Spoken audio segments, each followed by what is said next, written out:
All right. Good morning, co-consults. Okay, I really want to get into Mr. Burgess, but we're gonna stick to Diddy. I'll be back tonight with Mr. Burgess. That's probably the greatest. That's a bit of hyperbole.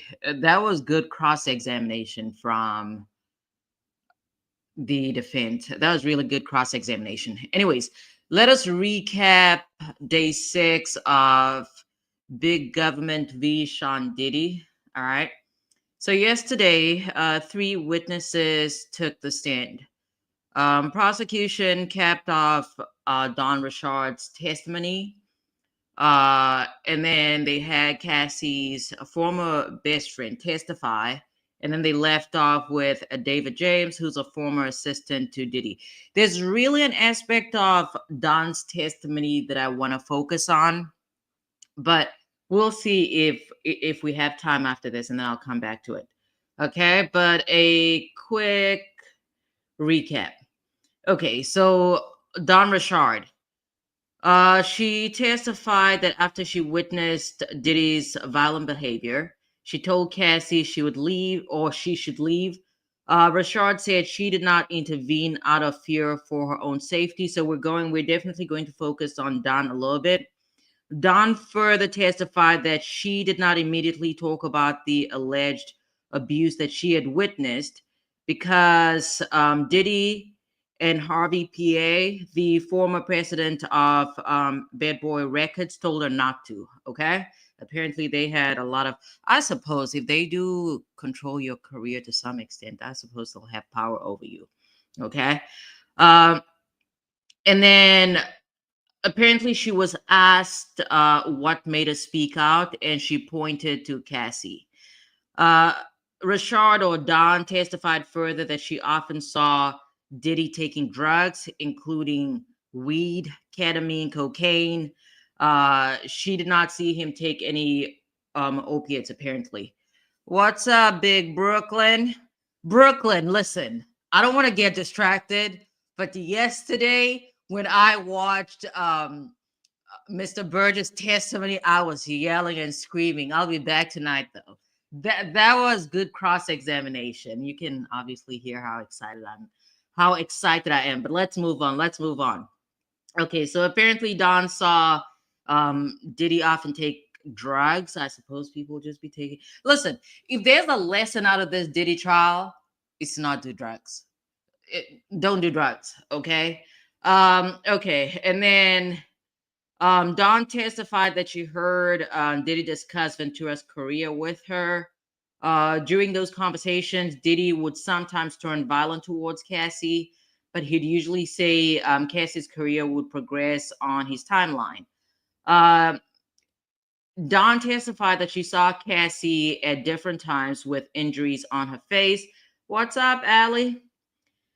Arms and legs after Diddy was violent towards his former girlfriend. Cassie attempted to cover up the injuries with clothing, makeup, and sunglasses. Don testified. And then the big one here, and here's what I was listening to. I don't remember. I don't remember the outlet, but it's a video that I started listening to yesterday. So apparently, Westmoreland actually cross-examined Don Richard. So I suppose she does add some value to the case. And according to reports, Westmoreland did a very good job cross-examining Don Richard, because apparently on cross-examination, Don Richard contradicted herself. She gave four different accounts apparently, and according to the folks that were reporting this, is that Westmoreland did a really good job. Okay, so they did need her after all. So we move on to Kerry Morgan, and the reason I bring that up is because Kerry Morgan was cross-examined by, I believe it was Mark Agnifilo, okay? And apparently his cross-examination did not do anything, did not move the needle towards the defense. Apparently this Kerry Morgan lady came off as very credible. She had no dog in the fight. And usually it has to with cases of this nature where the defendant is actually well off, oftentimes the prosecutor's witnesses can be chalked down to people that have some type of financial interest or outcome in the case, in the sense of, people that may have been under the defendant's payroll or people that sued the defendant. And that's what we're seeing here with Don Richard to an extent. Apparently, from what I recall, because I did not take notes, but from what I recall, apart from the four contradictions or instances of contradiction, Westmoreland basically painted um, Don Richard as somebody that had some type of financial interest or somebody that has an ex to grind with Diddy, and it's all related to money. Whereas Carrie Morgan, again, she was reported to be pretty much a neutral individual, had no interest in the case. And apparently, I'll read the rest of this article right now. I actually did not, I'm reading it for the first time here. But my understanding is that when she witnessed an instance of violence between Diddy and Cassie, she asked Cassie to, these are allegations, okay? She asked Cassie to leave Diddy and she would not do that. Then apparently Cassie offered her money and that was the end of their relationship. Okay, so she's not even friends with Cassie right now. Um, all right, let us move on. So Morgan testified that she was best friends with Cassie for 17 years, but they currently don't speak because in 2018, Cassie's boyfriend assaulted her. Later specifying that the boyfriend was Combs. I had to take a moment for a bit. I was like, wait, what? What boyfriend? Anyways, so apparently Diddy assaulted, he's assaulting the friend, allegedly. I don't know. That's much. Anyway, so Morgan testified she saw Diddy get physically violent with Cassie on two occasions, and that he assaulted her. She said Diddy sent her money and she signed an NDA. Okay, so it's Diddy that actually gave the money. Money. Okay, and she signed an NDA. An NDA would not even really. An NDA would not protect Diddy under these circumstances because the subject is a crime. Anyway, so Morgan testified that Diddy was not intoxicated or high during these times. So that's a different account from, or somewhat of a different account from what the defense elicited on Cassie's, what is this? Cross exit. I suppose that's why she's actually coming off as very credible. Because during some of Cassie's cross examination, the defense was able to elicit that, or they're trying to blame drugs, rather. I mean, um, voluntary intoxication is no defense, but that's neither here nor there. Anyways, let's move on. So Morgan testified that Cassie was very confident when they first met, but over the course of their relationship from the early 2000s to 2018, she lost her confidence. Morgan heard Diddy criticize Cassie's appearance, how she behaved, and who she talked to. That was part of the testimony.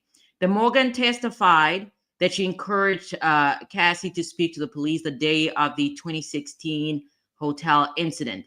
She said that she never called law enforcement when Combs was violent because Cassie didn't want her to. Okay, so this is not in this article, but let me give a little background based on what I heard today. And we actually do have a lot of time today. Yesterday took me forever because I was recapping an entire week's testimony. So we do have time. I do want to move on to some. It was Diddy's friend, apparently, friend of 35 years. He's very problematic. In any event, while we're sticking with Morgan here for a little bit, so as far as the 2016 incident is concerned, the Intercontinental Hotel footage, okay? What I recall, based on one of these outlets that I listened to this morning, as far as it relates to Morgan or Carrie Morgan's testimony. So allegedly, after the assault occurred, as seen on surveillance footage, Cassie went to her apartment, and I don't quite know if the friend joined her or if the friend was already at the apartment, but they were in the same space nevertheless. So if they lived together, I don't know that. And apparently Diddy showed up to this apartment, and he showed up banging. Apparently, he was banging on the door with a hammer. Okay. And neither Carrie nor Cassie called law enforcement. Nobody did anything. So it took, it sounds like a complete stranger, probably somebody in the same building, called law enforcement, and they responded. But nothing was done because Cassie would not cooperate with law enforcement. So that's, uh, I guess it speaks to the hold that Diddy had over Cassie, or maybe Cassie's, I don't even want to call it affection or love, whatever it is, Stockholm syndrome. So they had some type of hold or bond over each other to the point where Cassie would not corroborate or cooperate with law enforcement. But one could also argue that maybe she was, in fact, fearful for her life. Okay. So Morgan then went on to say that Cassie told her she couldn't leave Combs because he controlled everything. Later, Morgan would testify that Combs controlled Cassie's job, her car, her apartment. He controlled everything. She'd have lost all of her livelihood, I suppose. I suppose. Brooklyn says Intercontinental Hotel is in talking with the victim to settle for $10 million. Why? I have no clue. Uh, from what I understand, defense was trying to get into that, and the prosecution objected. Again, the defense is trying to paint Cassie as a money grabber. The reason why Intercontinental would be liable under these circumstances is because the assault happened on their premises, and besides that, their security officer did not do a damn thing. Instead, he was bought off. So yes, they are liable. I think it extends beyond premises liability. Could also, again, I do not know much about the background of the security officer, but there could be an argument made as to negligent hiring, depending on who it is that they hired. And it's not just that. Um, to some extent, one could actually argue, at least from Cassie's perspective, one could argue that they were involved in some type of cover up as it relates to Diddy, because I don't know who leaked that tape, but that was only what released in 2024, and that occurred in 2016. So one could in fact argue that they were involved in some type of elaborate cover up. And Brooklyn, their people get money for falling in parking lots, slipping in Walmart. So listen, Cassie getting assaulted in that hotel, she definitely does have a lawful claim.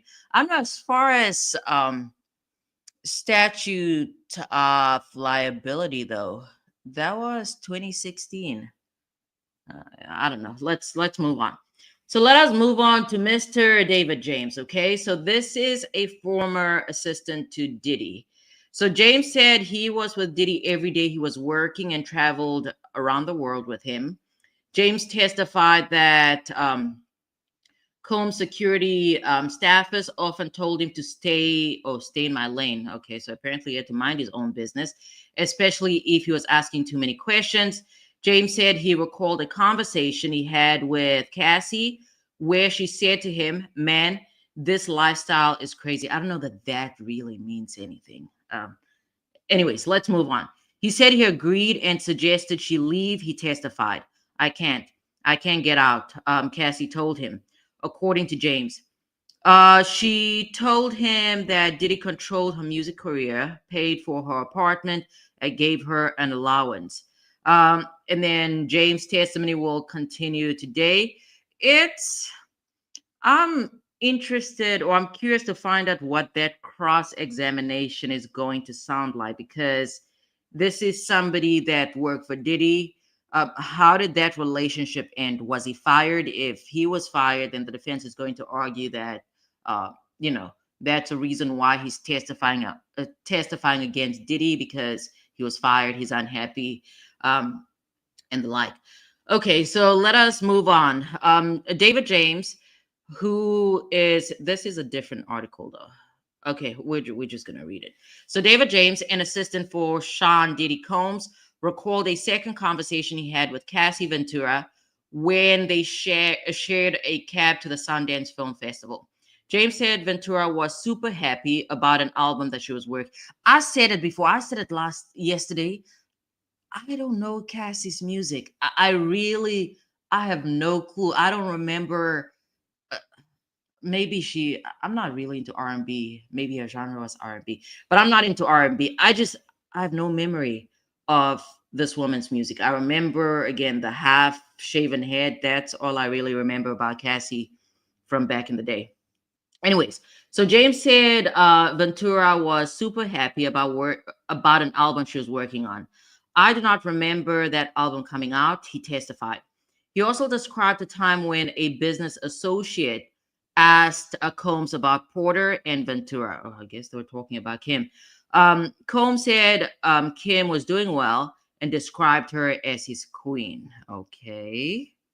And then Combs talked about Cassie and uh, and James described her as moldable. So I guess she could be, I don't know, she could be formed into whatever he wanted, or maybe he's not. Obviously, she was not the queen. This is a hot mess. Anyways, so I got her right where I want her. She's young, Combs said, according to James. And I've said this before. When it comes to I don't know that I've said it here, but I've had plenty of conversations with people as it relates to what is this relationships. Okay, oftentimes in, and I guess we can talk about, I really don't want to talk about Shannon, but it can extend to Shannon Sharp a little bit. I think that oftentimes, listen, I get my advice from the girl out of Fulton County. So I have no business talking about relationships, but my sense has always been that oftentimes if men are trying to find if men are trying to control an individual, trying to control a relationship, then they get into relationships with younger women, either younger women or women that are either homemade. Shout out to all homemakers, but usually people that don't have careers. If you're gonna have a career, maybe teacher, something along those lines. Otherwise, you end up with a Funny Willis problems. Okay, where she's telling you that a man is not a plan. She does not need a man for anything, and things along those lines. So I suppose that Diddy actually recognized that because Cassie was so young, he could pretty much mold her into whatever it is that he wanted her to be, and he could do whatever it is that he wanted to do with her. Okay. All right. And then the jury was dismissed for the day. His testimony would continue today. And what I recall, I think this was a headline. Cassie's mother's expected to take the stand today. And then apparently an escort, Sheree Hayes, is expected to testify, followed by a Regina Ventura. Okay, so Regina Ventura, that's Cassie's mother. A former professional chef to Sean Diddy Combs and a law enforcement officer are also expected to be called soon. So let's see. So Mark Agnifilo. I'm getting distracted. So, Ali, if we go back to yesterday, right? You raised a question where you pretty much asked why Cassie. When we look at all the other individuals that have filed lawsuits against Diddy, why Cassie? And I said that there's a strong likelihood that Cassie's accounts can in fact be corroborated. And that is what we're seeing here. We saw corroboration from, I mean, I mean, we can go back to the security officer. I don't remember his name, but we go back to that security officer. He corroborated Cassie's account. We go to Don's testimony based on reports, or at least a cross examination, was a little shaky, but that is not completely. Um, that's not a complete surprise because we've seen it over and over again where people have, I don't want to call it lapses in memory, but it's difficult for somebody to testify in the for most people. It's difficult for most people to testify in the same words every time they open their mouths. It's just how it is for some people. So she has some corroboration from Don, and then Carrie Morgan. Apparently, again, this is being reported that that cross examination did not do anything against her testimony. She was very firm. She came off as very credible, and part of the reason is because she's no longer friends with Cassie. So under those circumstances, one would ordinarily expect her to probably testify in a manner that is against the prosecution and Cassie, but she, testified to what she witnessed. And then we have this personal assistant, James. He's testifying, and his testimony somewhat corroborates Cassie's account. And then there's going to be a personal shift, and then law enforcement. Because I believe, was it yesterday? Come on, memory, come on, memory. But I believe it was yesterday when the prosecution introduced the baby oil and the pink cocaine, whatever that is. And these are this is evidence that was seized at the time of Diddy's arrest. So even in 20, was it 20? When was Diddy arrested? Was that 23 or was that 24? I don't remember. But when he was arrested, years removed from the freak offs with Cassie, it sounds like he was still engaged in the same conduct and the same preparations were going on. Apparently, $9,000 or a wad of $9,000 in cash was available, I suppose, to pay folks. They had the baby oil, they had the pink cocaine, and they were about to film and get rolling. Okay. All right. So let us just touch base a little bit on David James. David James testified that he was with Combs in Miami when he first met Cassie. This was around, oh no, he was an assistant to Diddy around 2007 to 2009. So Diddy rented a yacht and they partied all weekend. He recalled Combs saying he wanted to impress Cassie that weekend. James said he and Cassie didn't speak frequently, but he recalled two specific conversations he had with her. While in Miami, sometime within the first year of working for Combs, James said he was standing with Cassie on a dock. Okay, so that's the man, this life is crazy, whatever conversation. And then he goes on to talk about how she cannot leave because Diddy controls everything. Okay, so apparently the prosecutors actually focused on how much control Diddy had over Ventura in order to support sex trafficking charges. Okay, that's what the legal experts are saying. So what they're arguing is that Diddy's control over Cassie solidifies their sex trafficking charges against him. Okay, it all goes back to the sex trafficking. And we already heard from Cassie Ventura that she was a recording artist that had signed a contract with Diddy and then ultimately became a sex worker.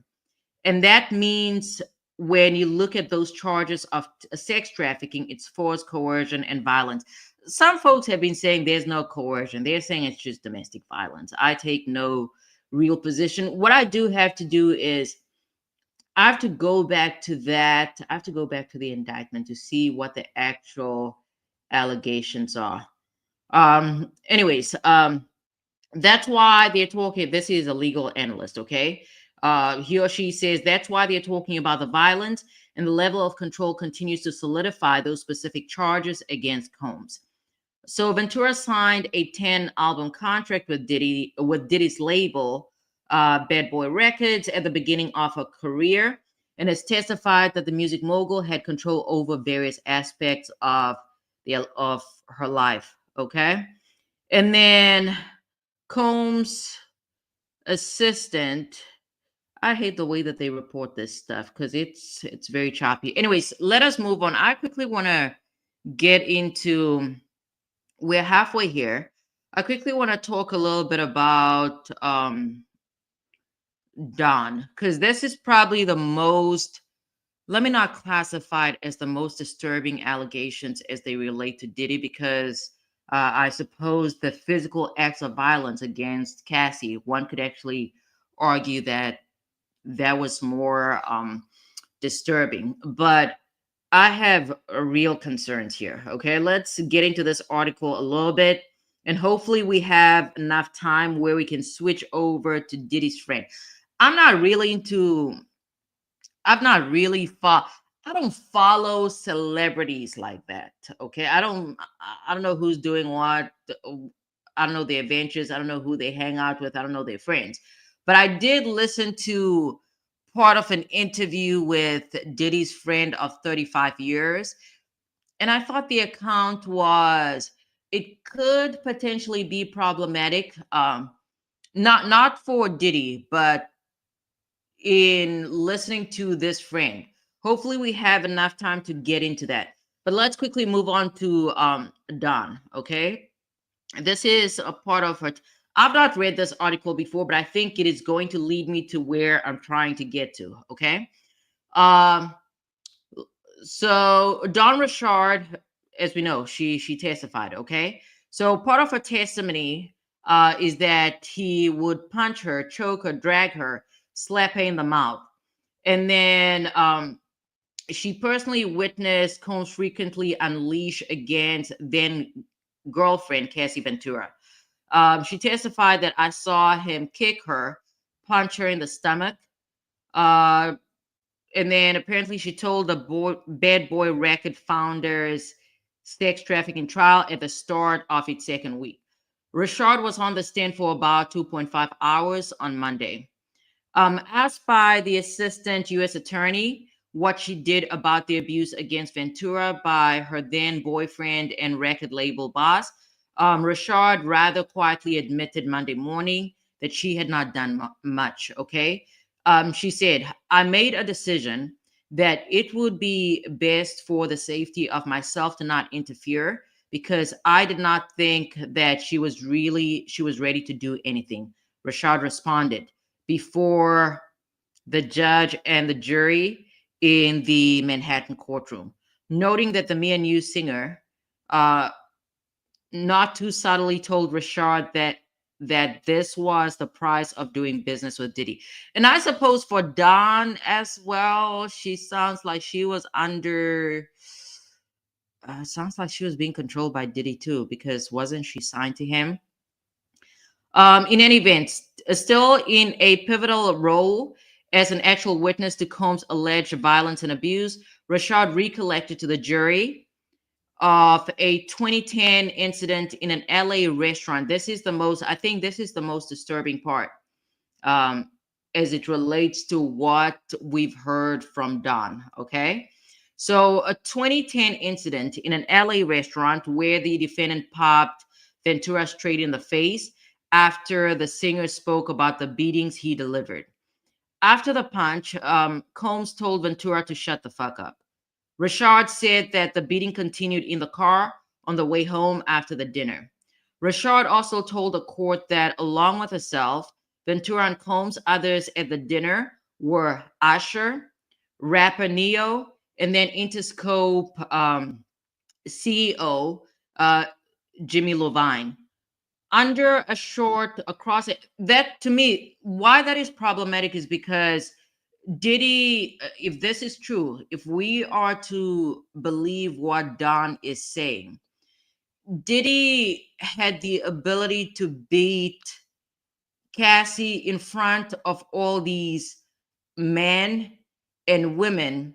And not to say that he suffered no repercussions, but pretty much it sounds like people enabled him and they allowed it to happen. And again, I do not keep up with these celebrity lives, but I do not know if these people distanced themselves from this individual. So that is just, I don't know. Uh, I, it's it's problematic, and it makes me question all these other individuals that were around it, because it sounds like everybody was just in for their financial gain. And if if again, if this is true, they were not concerned with, I suppose, the well-being of Cassie or the other individuals around this man. So I do find that to be quite problematic. Anyways, so under cross-examination, defense lawyer Nicole Westmoreland went after Richard for never bringing up such high-profile participants at the dinner before. It was also hard to tell from Richard's testimony if the trio of Usher, Neo, and Levine actually saw the violence the witnesses occurred. You would agree with me that as time progresses, your story changes. Westmoreland asked Rashard this morning. Yes, said the witness. As time progresses, I get better at knowing what went on because it was quite a long time ago. So this sounds like the prosecution did not prep their witness. Later under redirect from prosecute. Again, in this context, though, again, hopefully in the future, court rules will allow for cameras in federal courts, because this sounds, the first account that I heard when I listened to, I don't remember, I don't think it was Law and Crime though. It must have been ABC or something along those lines. The individual that recapped the cross examination, they pretty much said that Westmoreland did a fantastic job because she broke Dawn down, and her stories were not adding up, did not match. But from this passage from Deadline, based on that, the two lines or the three lines, it just doesn't sound like critical cross examination. But, anyways, let us move on. So later, under redirect from prosecutors, Richard added that part of the reason she was sometimes uncertain on events was that during her time with Combs, the environment was volatile and it was very hard to work in. So she tried to erase those things. Is that a good explanation? I don't know. Every day it gets easier to remember certain things. I try my best to do it to the best of my ability. Having secured a contract with Combs via her participation on MTV's Making the Band, I don't remember her being on. It's a long time ago. I also don't remember her being on Making the Band. Okay, so in 2004, Rashard first was with Danity Kane, and then the trio Diddy Dirty Money. She exited working with the All About the Benjamins performer in 2011. Today, okay, so that was 2011. So at the time, no, that was 2010. I was going to talk about 2016, but it doesn't sound like she was around during that time. Okay.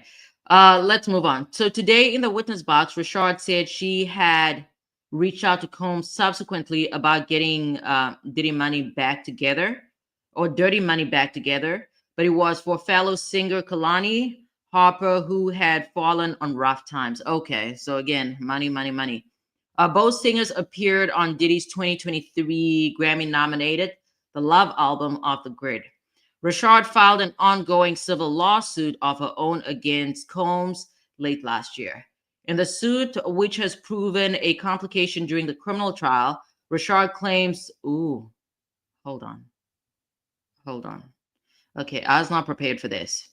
So Richard claims that Diddy sexually assaulted her, deprived her of food and sleep, and refused to pay her fairly over the years.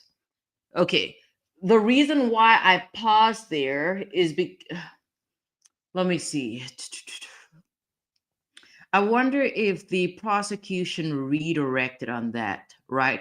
Because the prosecution would not just be able to get into the allegations of the lawsuit against, I mean, they probably could. I don't know that anything would bar them. But I'm wondering if would defense then, because from my understanding is that the defense was pretty much arguing that this was a money grab apart from her faint memory. This was a money grab from this was a money grab for Don. And if that is the argument, I'm trying to figure out, would it be the defense or the prosecution that would be bringing up the claims or the allegations in the civil lawsuit? Anyways, I was not prepared for that. I was not prepared for these allegations. Okay, so as Ventura and others have also alleged in their own legal actions, Richard alleges that the mogul threatened to destroy her career if she did not comply with his demands and desires. You felt like Holmes ruined your career not once but twice. The defense Westmoreland questioned Richard. Yes, Richard replied, conceding her career hasn't been as strong since Diddy pulled a plug on Danity Kane and Diddy Dirty Money.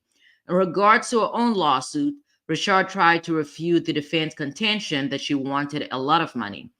As the effective Westmoreland, okay, so I suppose I just need to read the article as opposed to pausing and questioning because the answers are in the article. But, anyways, let us move on. Richard said she wasn't in it for the money, but she did admit she felt she deserved to be compensated for what she went through with Combs professionally and personally over the time she was assigned to this to his label. Predicted to be what? Predicted to last 8 weeks. The criminal trial of the much accused. I don't know why they're putting much accused here. Much accused. I'm getting distracted. Client just emailed me. Okay, I'll leave it alone. I'll reply to that when I get home. Not home. I'm home when I get to work. Okay. Let us move on. Okay, he's charged. September, incarcerated. Blah blah blah blah blah. Okay, Westmoreland. Hold on. I'm just trying to see. I'm trying to scan this quickly. All right, let us move on. I think this is because they're just recapping. They're recapping. Oh, okay. So, Brooklyn, if you're still here, so it turns out that the hotel has actually reached a settlement. Okay, not just that. Yeah, they're not just talking. A settlement. It sounds like it was actually um, reached. So I'm just scanning. Okay. Scanning. All right, let us move on. Let me find the video. There's a video, I think it was by ABC or NBC or something along those lines. It's ABC News. All right, I'm going to share my screen here in a moment. Give me a second. Let's just share the screen. All right, let us share the screen. We're not going to do Karen Reed right now. Okay. So we're not doing Karen Reed right now. We're looking for, I think it's ABC News. Let's see. ABC News. I think it's this one. Is this? Nope. No. Day 6. So I suppose this trial is not expected to last too long. 2 months. And here's what's surprising though, as I'm watching during work hours, I often have law and crime playing. I mean, it depends. Most times I have law and crime. Other times I really have. Sometimes I get tired of watching Karen Reed, so I just move on to Judge McBurney because I really listen. Judge McBurney is probably easily the best judge I've ever seen. Sometime last week, there was a civil trial of Pope v. MTA. It's not MTA. whatever the abbreviations are for the transportation company out there in Fulton County. It's not MTA, definitely not MTA. In any event, the plaintiff in that case, he was pro se, so he was representing himself. I believe, if I remember correctly, it was a wrongful termination case, and obviously he's a lay individual, so he did not get a lot of the processes, and the judge ended up issuing or granting the defendant's motion for a directed verdict. But he treated that claimant so well, the plaintiff so well. It was heartbreaking because the charge or the claim was the suit was dismissed on a technicality because he's not an attorney and he was not he did not represent himself well. But Judge McBurney, he's a brilliant judge. Anyways, that's a lot of talking. Let's move on. So here's the friend. The friend is really problematic. Me when it comes to this trial. And up next, one of Diddy's close friends spanning decades joins me live here in the studio. Again, this is what I was saying. I don't follow these celebrities. I don't know who this man is. I've never heard of this man. But his account was Stay with us. Very, very questionable.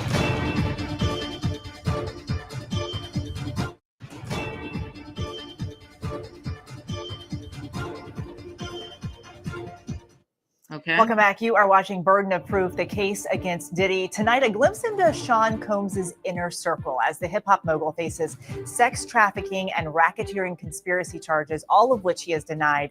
Joining us here in studio, Combs' longtime friends, Charlucci Finney.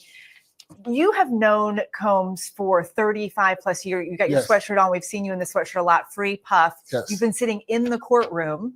And I understand he's actually choosing who of his circle gets to be in the courtroom with him. So you are very inner circle. Yes, ma'am.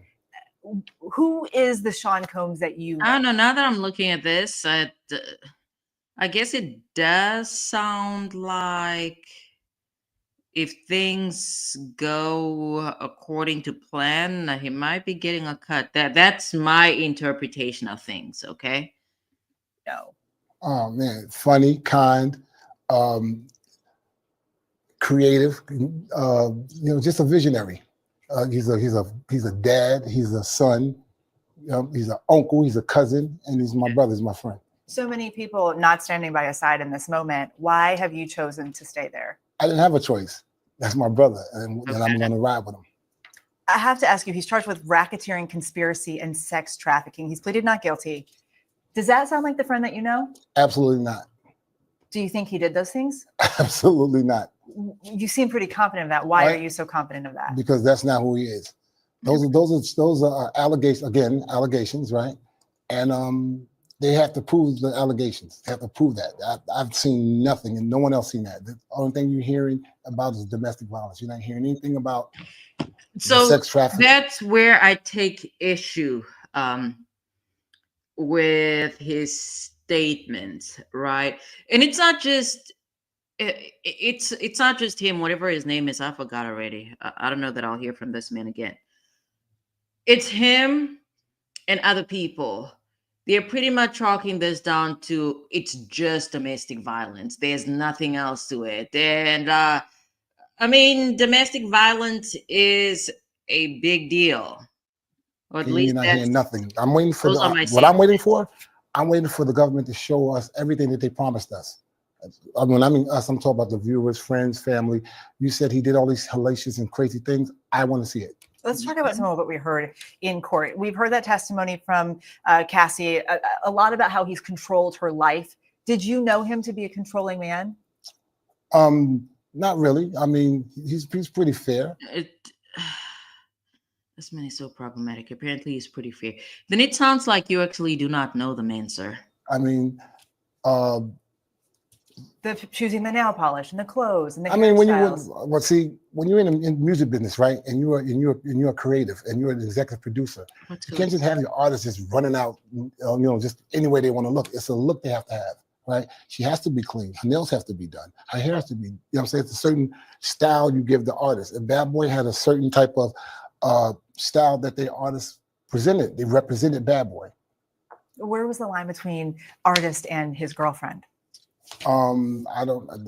You would have to ask them on that. I don't know. But all I know is that when you're developing an artist, you have an idea of how you want that artist to look. I mean, Prince didn't really walk outside with chaps with his butt out. He really didn't walk around the street like that, right? But that was his image, and that's what he needed. Michael Jackson didn't walk around the way Michael into he this. did when he walked on stage. But the one glove and the shiny stuff, it's the image, and you have to stick with that image if you're trying to create an artist a look. You have to go with the look. There have been some shocking things discussed in court. The freak-offs, for one. Yeah, Did you know about the freak-offs? No. You didn't know about the No. freak-offs. When you heard about the Sure, freak-offs, what kind of friend are you if you don't get let into, all the nitty-gritties? Like, when did you become a what friend? were happening? Were you surprised? No, I just thought that was their personal business. It was two consenting adults doing grown consenting adult things that they like to do. Did you ever see or know of Diddy to get violent with Cassie or with anyone else? No. You never saw any violence at all? Never. Okay. The surveillance video that is of the hotel that has become pretty infamous at this point. When you watch that video, what do you see? That's a good question. I see what y'all see. I see him in a domestic situation. Throw the man away. Throw this man away. Throw this man away. He was not prepared for that one. Throw this man away. I see. Let's go back. Video that is of the hotel that has Somebody become needs pretty to throw the infamous at man this away. point. When you watch that video, what do you see? I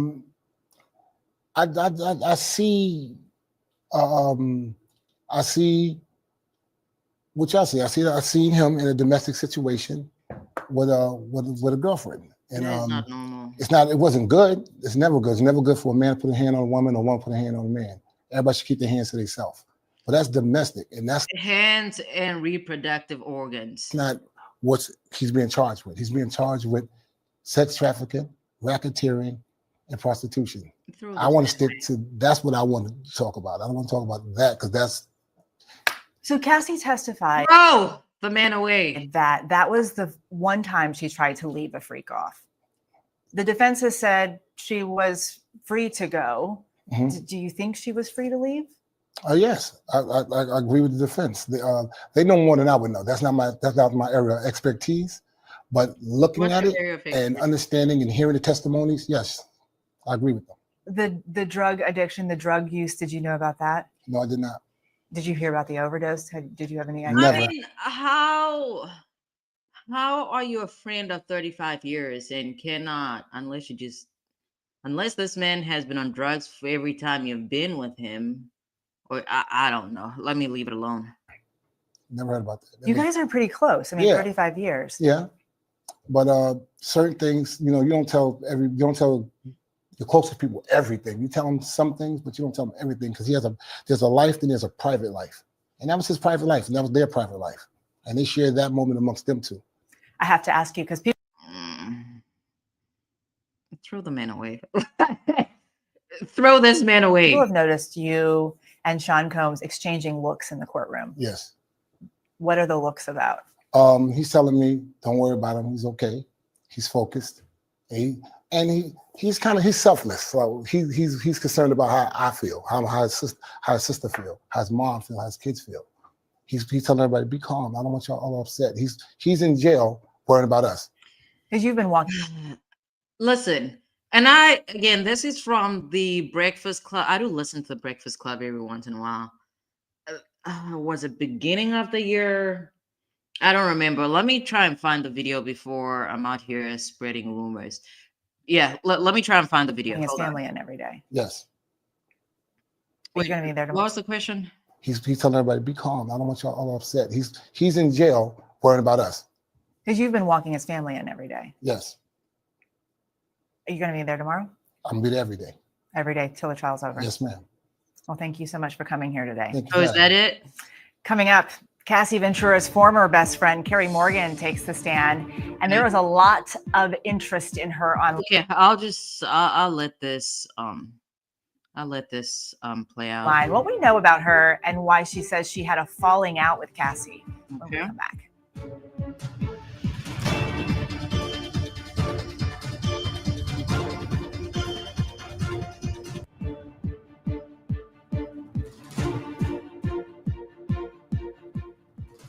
Welcome back. More on the Sean Diddy Combs trial in just a minute. But first, let's get you up to speed on some of the other big court cases we're following. Day 18 in the Karen Reed murder retrial in Massachusetts. On the stand today, a DNA analyst. He testified about a hair sample taken from Reed's SUV, saying he's 95% sure that 99.9. Yesterday or today? Did he testify yesterday? I don't remember. I just remember Mr. Burgess, okay? % of the population can be excluded. Oh, no. That's right. That was the testimony. Yep. Excluded John O'Keefe. Reed has pleaded not guilty to second-degree murder charges in the 2022 death of her then-boyfriend, who was also a Boston police officer. Svetlana, the alleged stowaway, now heading to trial. Opening statements expected to start tomorrow. Svetlana Dali is accused of sneaking onto a Delta flight from New York to Paris just before Thanksgiving. Video obtained by ABC shows her walking up to a terminal gate, then following behind a group of passengers being ushered towards the jet bridge. Dali has pleaded not guilty in that case. Okay. And the trial for a former Minnesota Twins pitcher now underway in California. Dan Serafini is accused of ambushing and killing his father-in-law and attempting to kill his mother in a segment we call Searched. Some of today's biggest search terms include Carrie Morgan, Young Miami, Aubrey O'Day. And the question... how does Young Miami fit into this whole thing? Because didn't she date the dude once upon a time? Of whether Combs could walk free. ABC News contributor Kelly Carter joins us now from Los Angeles. She covers entertainment and pop culture for us. Okay, let's look at some of these searches. Cassie Ventura's former best friend took the stand today. Okay. She's one of the names that was being searched. What do we know about her? Yeah, here's what we know about her. She was a former model. The two of them. Anyways, I cannot find, because I'm trying to find the actual video. Maybe I should have been searching on YouTube, but sometime this is from Charlemagne, so I don't even know if I should. I'm not going to repeat what he said. Let's just move on. Met when they were teenagers and eventually lived together at some point. And she, on stand today, she testified that she was assaulted with a wooden hanger, and that action kind of ended her friendship with Cassie. But, she also talked about traveling the world, essentially with her and spending time with Cassie and Sean Combs, and said that there was love there, in her testimony today.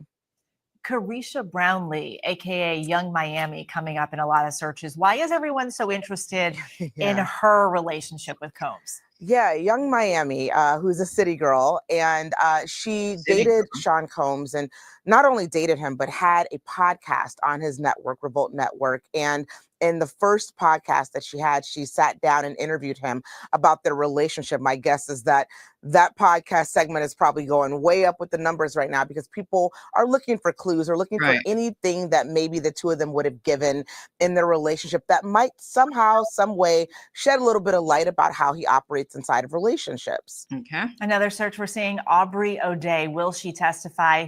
Who is she? All right, let's keep up there, because I thought that was, I don't know what I was looking for. That's not what I'm interested in. Okay, we heard from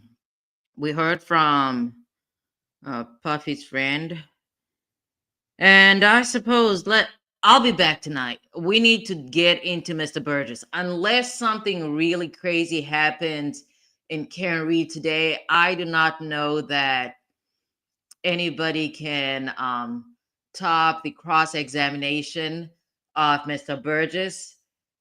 We'll see how it goes. But that's what we're discussing tonight. Okay. I also wanted to touch base a little bit on. I want to go back to Friday. Yeah, I want to go back to Friday. Hopefully, we have time to do that today. So we will reconvene at 8:30 p.m. Eastern time for Karen Reed, and then I'll be back tomorrow with more of this Puffy stuff. And again, I'm only doing this for the week. We'll see how it goes, if I can commit to this or not. Maybe I'll just do Karen Reed stuff in the morning. I don't know. We'll see. We'll see how it goes. We'll see how it goes. In any event, you guys have a great day, and I will see you 8:30 p.m. Eastern time. Okay. Big shout out to Brooklyn and Allie. Love you guys. I'll see you guys later. Shout out to the replay crew. Bye.